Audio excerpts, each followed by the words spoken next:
दोस्तों नमस्कार, आदाब, सत श्री अकाल।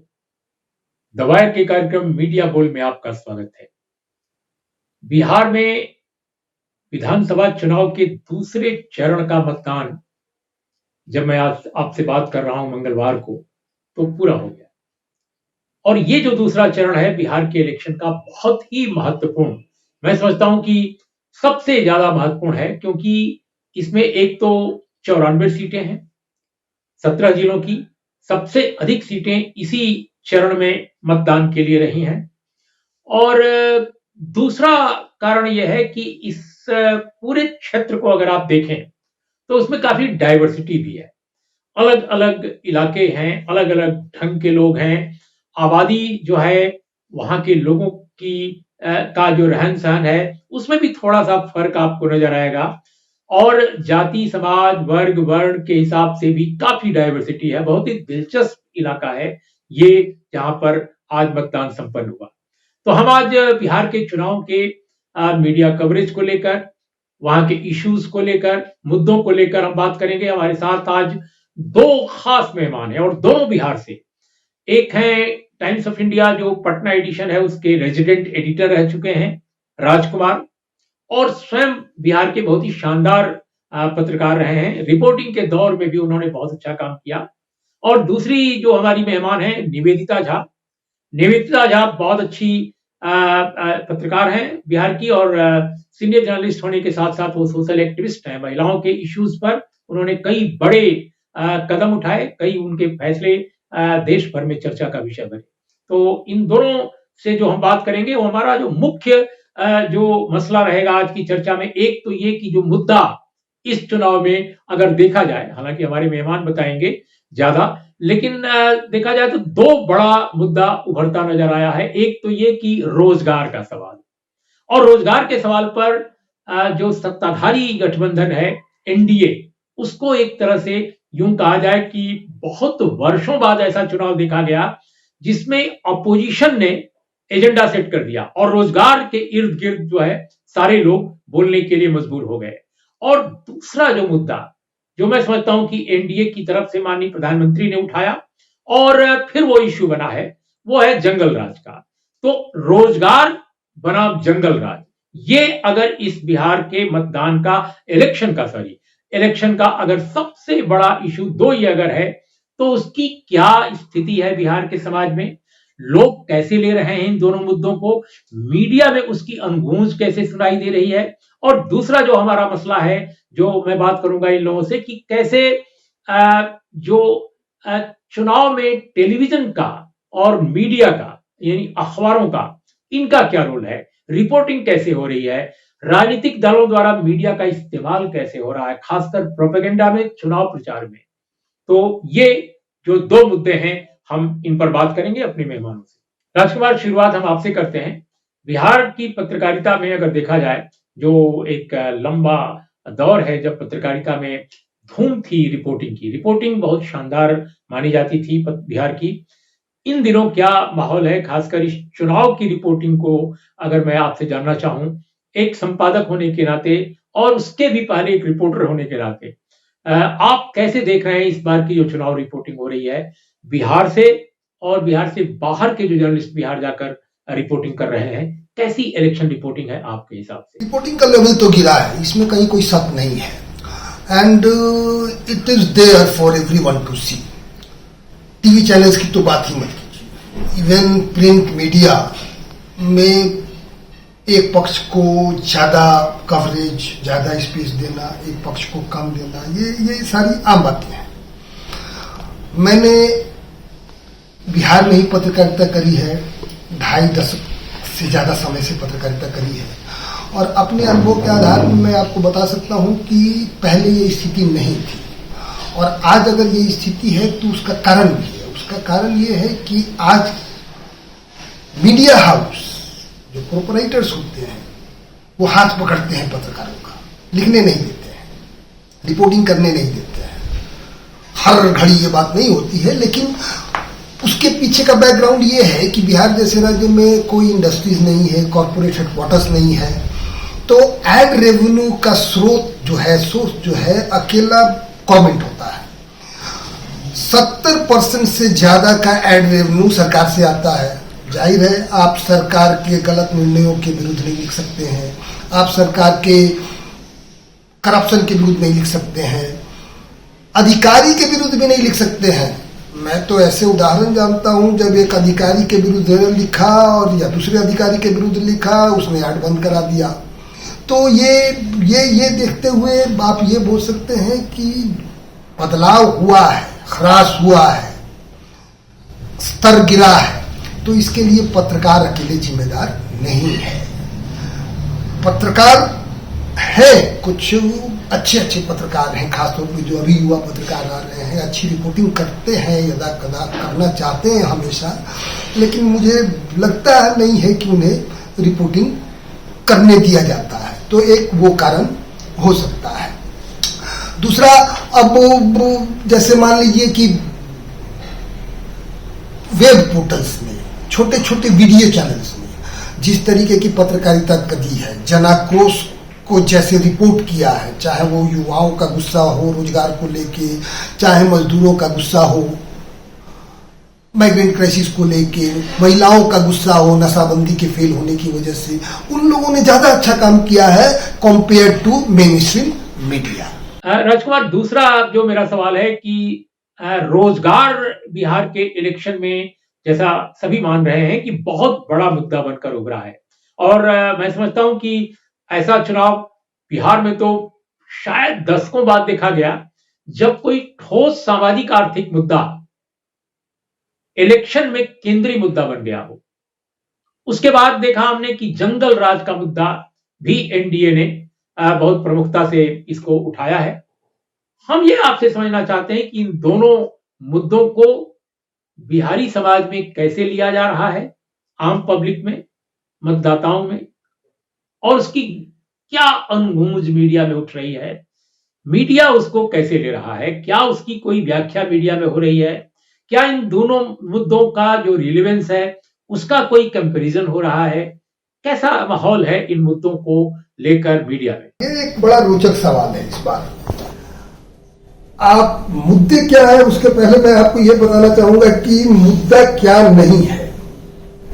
हिंदू मुस्लिम is certainly not an issue in the election in Bihar this time. Kashmir भी मुद्दा नहीं है। 2015 के चुनाव में कहा गया था कि अगर बिहार में भाजपा नहीं जीती तो पाकिस्तान में पटाखे फूटेंगे।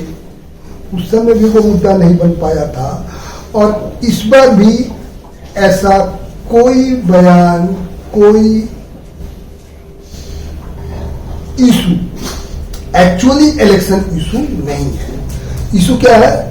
इशू इस बार सटेनली रोजगार है, सबसे बड़ा मुद्दा। और वो इसलिए नहीं है कि ऐसा तेजस्वी यादव ने कहा है, वो मुद्दा इसलिए है कि आज से 6 साल पहले भारतीय जनता पार्टी ने घोषणा किया था कि वो हर वर्ष 2 करोड़ नौकरियां देंगे या रोजगार के अवसर पैदा करेंगे। हुआ इसके ठीक उल्टा है। कोरोना काल में इकोनॉमिक स्लोडाउन की वजह से हर किसी के अड़ोस में, पड़ोस में, परिवार में, एक्सटेंडेड फैमिली में 1, 2, 4 ऐसे लोग मिल जाएंगे जिनकी नौकरियां हाल फिलहाल गई हैं। हजारों लाखों नौकरियां गई। तो रोजगार बेशक एक मुद्दा है। दूसरा मुद्दा है नशाबंदी। नशाबंदी लागू करके नीतीश कुमार जी ने शायद एक अच्छा काम किया हो, लेकिन ग्राउंड पे ये नशाबंदी बुरी तरीके से विफल हुआ है। लोग अब भी शराब पी रहे हैं 3 गुना ज्यादा दाम देके। महिलाएं अब भी त्रस्त हैं। एक फायदा आपको ये दिखाई दे सकता है कि शराब पीकर सड़क पे हुड़दंगई नहीं होता है, दैट्स अ बिग रिलीफ। तो उसको आप दूसरे तरीके से भी खत्म किया जा सकता था। आप बोल दो कि आप शराब खरीद लो, लेकिन आप पब्लिक प्लेस में नहीं पी के घूम सकते हो, अदरवाइज जेल जाओगे। लेकिन यहाँ तो वो हुआ नहीं है। यहाँ हुआ है कि बंद, जबकि आप एक फोन करो लोगों को शराब मिल रहा है 3 गुना ज्यादा दाम देके। तो इसको लेके भी महिलाओं में, पुरुषों में अच्छी खासी नाराजगी है सरकार के प्रति। और बाकी चीजें, माइग्रेंट क्राइसिस, बाढ़ में राहत में घोटाले का काम, सृजन घोटाला, मुजफ्फरपुर बालिका गृह कांड, कई ऐसे मुद्दे हैं जिस पे लोगों को सरकार से नाराजगी है। और तीसरा जो मेरा आपसे प्रश्न है राजकुमार, कि हमने देखा कि इलेक्शन कमीशन की जो गाइडलाइन है कि 48 आवर्स मतदान के होने हैं, अगर 48 आवर्स हैं तो उसके पहले चुनाव प्रचार बिल्कुल बंद कर दिया जाता है।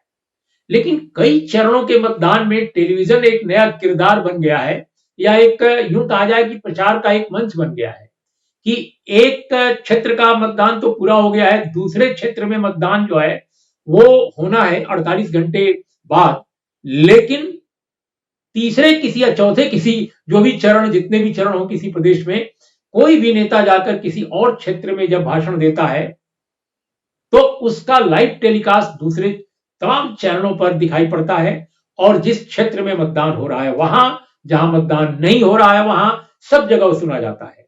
कई बार ऐसा भी होता है कि टेलीविजन चैनल किसी एक ही नेता को ज्यादा दिखाते हैं, सबको नहीं दिखाते। तो ये जो एक पहलू उभर कर आया है, इसके बारे में आम समाज में और मीडिया में क्या कोई डिबेट है, और स्वयं एक जर्नलिस्ट के नाते आप कैसे देखते हैं? एक महत्वपूर्ण सवाल है। इलेक्शन कमीशन के नियम के अनुसार जहां चुनाव होता है वहां 48 घंटे पहले चुनाव प्रचार बंद होना चाहिए, 36 घंटे भी अगर आप मान ले तो। लेकिन टीवी 24/7 ये काम कर रहा है। जिस दिन चुनाव हो रहा है उस दिन भी, एक दिन पहले भी।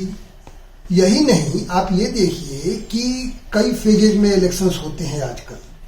तो आज ही की बात ले लें, 17 जिलों के 94 क्षेत्रों में चुनाव हो रहे हैं, लेकिन तीसरे चरण में जहां जहां चुनाव होने हैं वहां के लिए प्रधानमंत्री जी रैलियां कर रहे हैं और वो टीवी रिपोर्ट कर रहा है, और ये टीवी का रिपोर्ट वहां भी जा रहा है जहां की आज मतदान हो रहा है।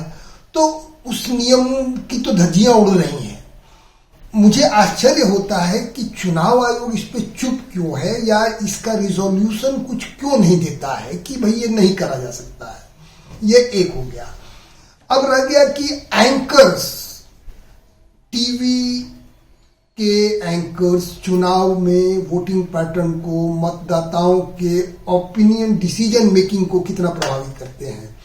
व्यक्तिगत रूप से मैं बोलना चाहूंगा कि टीवी की क्रेडिबिलिटी हाल के दिनों में कम हुई है। डेंट लगा है बहुत जबरदस्त। वैसा ही डेंट लगा है जैसे कि फेक न्यूज को लेके लोगों में अब ये जागृति आ रही है कि ये फेक न्यूज है, हो सकता है, इस पे भरोसा नहीं करना है। एक समय ऐसा नहीं था, फेक न्यूज को लोग आंख मूंद के भरोसा करते थे। टीवी वाले जो कहते थे उससे प्रभावित हो जाते थे, उनको लगता था कि यही हो रहा है दुनिया में। तो टीवी के एंकर्स मुझे नहीं लगता है कि बहुत ज्यादा वोटर्स को प्रभावित कर पाते हैं आजकल। और प्लस बिहार के मतदाताओं को अगर आप मिलिए, उनसे बात कीजिए, गांव में वो शिक्षित नहीं है, वो 18-19 साल के हैं, दुकान करते हैं, लेकिन उनकी समझ बड़ी परिपक्व है। तो वो जानते हैं कि उनको क्या करना है, उनके लिए क्या अच्छा है, क्या बुरा है। तो टीवी का बहुत ज्यादा, एंकर्स का तो असर कम से कम नहीं है। ऐसे भी एंकर्स में कुछ एक को छोड़ दे तो बाकी की कोई क्रेडिबिलिटी बहुत ज्यादा है नहीं। तो ये भी एक सच्चाई है। निवेदिता, आपने बिहार में रिपोर्टिंग भी की है और आपने सोशल एक्टिविज्म भी किया है। आप इस चुनाव को कैसे देख रही हैं? खासकर रोजगार बनाम जंगल राज का इशू, क्या वाकई यही दो बड़े इशू हैं इस चुनाव को जो सबसे अधिक मथ रहे हैं, सबसे ज्यादा जो प्रभावित कर रहे हैं? बिल्कुल, इस चुनाव को टीवी ने शुरू में लगा कि टीवी काफ़ी हद तक प्रभावित कर सकता है, और जो एनडीए है और भारतीय जनता पार्टी, हम सब जानते हैं कि उनके पास पैसों की कोई कमी नहीं है, और बड़े स्तर पे टीवी के अंदर भी और अखबारों में भी विज्ञापन दिए गए और उस तरह की बहसें हो गई। लेकिन बिहार के चुनाव का जो पूरा का पूरा नज़रिया है, और बिहार की जो असली आवाम है जो गांव में बसती है, उनको टीवी की बहस या टीवी एंकर के अपने एनालिसिस बहुत प्रभावित नहीं करते। ये मैंने पिछले कई चुनाव का मेरा अनुभव है कि टेलीविज़न एक हद तक उसकी अपनी एक सीमा है। ऐसा नहीं कि बिल्कुल नहीं प्रभावित करता है, लेकिन उसकी एक सीमा है और बहुत ज़्यादा वो चीज़ों को बदलने में टीवी का बहुत प्रभाव नहीं है। इसलिए मुझे नहीं लगता कि बिहार के चुनाव में टीवी ने और एंकर ने कोई ख़ास भूमिका अदा की। और निवेदिता, हमारा आपसे ये समझना है कि चुनाव रिपोर्टिंग जो इस वक्त बिहार के इलेक्शन की है, आप उसको कैसे देख रही हैं? आप लंबे समय तक आपने रिपोर्टिंग की है, चुनाव की भी की है। क्या रिपोर्टिंग में प्रोपेगेंडा ज़्यादा दिख रहा है? क्या साइड लिया जा रहा है? या ग्राउंड पे जाकर के भी काफ़ी बेहतर काम हो रहा है? एक जर्नलिस्ट, चूँकि आप ग्राउंड पे हैं, तो आप ज़्यादा बेहतर हमें बता सकती हैं। कैसे देख रही हैं? किस तरह का मीडिया का रोल इस चुनाव में आपको दिखाई दे रहा है? बिल्कुल, इस चुनाव को टीवी ने शुरू में लगा कि टीवी काफ़ी हद तक प्रभावित कर सकता है, और जो एनडीए है और भारतीय जनता पार्टी, हम सब जानते हैं कि उनके पास पैसों की कोई कमी नहीं है, और बड़े स्तर पे टीवी के अंदर भी और अखबारों में भी विज्ञापन दिए गए और उस तरह की बहसें हो गई। लेकिन बिहार के चुनाव का जो पूरा का पूरा नज़रिया है, और बिहार की जो असली आवाम है जो गांव में बसती है, उनको टीवी की बहस या टीवी एंकर के अपने एनालिसिस बहुत प्रभावित नहीं करते। ये मैंने पिछले कई चुनावों का मेरा अनुभव है कि टेलीविज़न एक हद तक उसकी अपनी एक सीमा है। ऐसा नहीं कि बिल्कुल नहीं प्रभावित करता है, लेकिन उसकी एक सीमा है और बहुत ज़्यादा वो चीज़ों को बदलने में टीवी का बहुत प्रभाव नहीं है।